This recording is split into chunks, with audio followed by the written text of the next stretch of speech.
Thank you and welcome to the show this morning. The topic this morning is Ephes House, a transitional housing and learning center, and we're talking to the president and executive director, as well as the founder of Ephes House, Mr. JSettles1.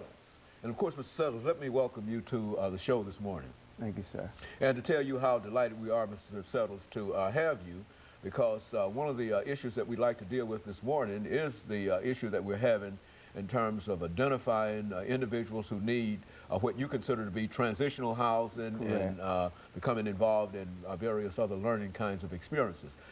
Before we get into the organization that you have established and the facility in real sense that you've established, Mr. Settles, let's have you to give us some information about your background, your education, and some of the things that were important in helping to motivate you to establish such a facility, and give us sort of a report in terms of what you're doing now.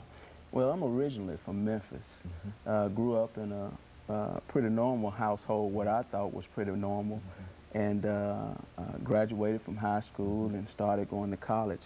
However, I think what happened with me is, you know how a lot of times our parents, they always want the best for us, and you know, and my parents always pushed college and things to me, but one of the things that happened is I began to make choices myself.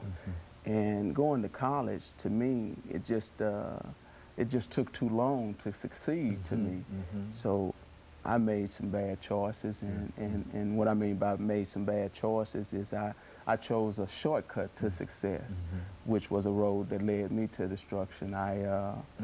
Even coming from a pretty good household, just made some choices that landed me in prison back in 1986. Went to prison, and one of the things that really dawned on me when I did go to prison is I really believed in my heart that I wasn't just so much of a bad guy or ignorant, so to speak, but it's just some about the choices that we make in this life that there's consequences to them. And so after going to prison, I stayed in prison actually over 8 years, and I always had this messed up mentality, and I believe a lot of it was because of the people that I kind of hung around. When I say that shortcut to success, a road to destruction, I felt like why should I work for some white folks when I can hustle and make money? But it didn't dawn on me that when you are thinking in a dysfunctional manner about whether it's making finances, it can do some serious damage. And what I call serious damage is I wasn't going to work for white folks for minimum wage, but yet I go to prison and stay over 8 calendar years and work for 50 cents an hour. So, you know, in that respect, I was thankful today that I was able to put that behind me and go forward. And for as my family, I came from a pretty good family, what I call a pretty good family. But one of the things that I believe happened even in our families is that you have to be properly taught how to really live a correct life. And what I mean by a correct life is you have to be taught good work ethics.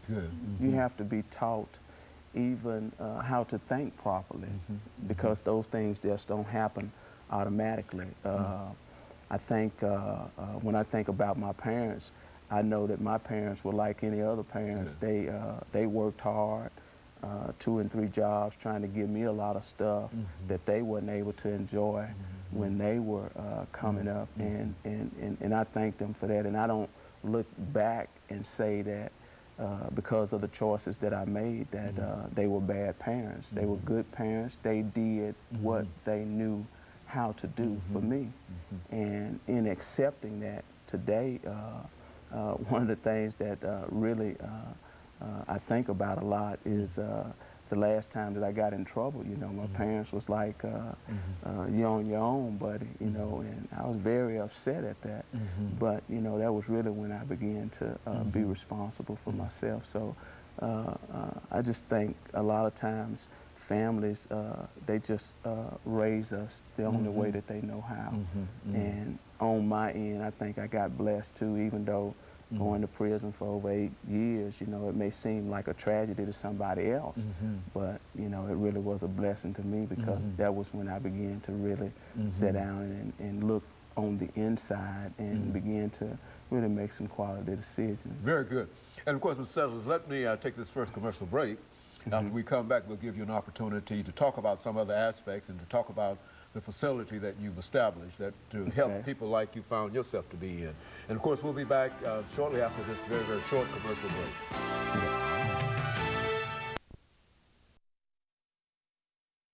We're talking to Mr. James Settles.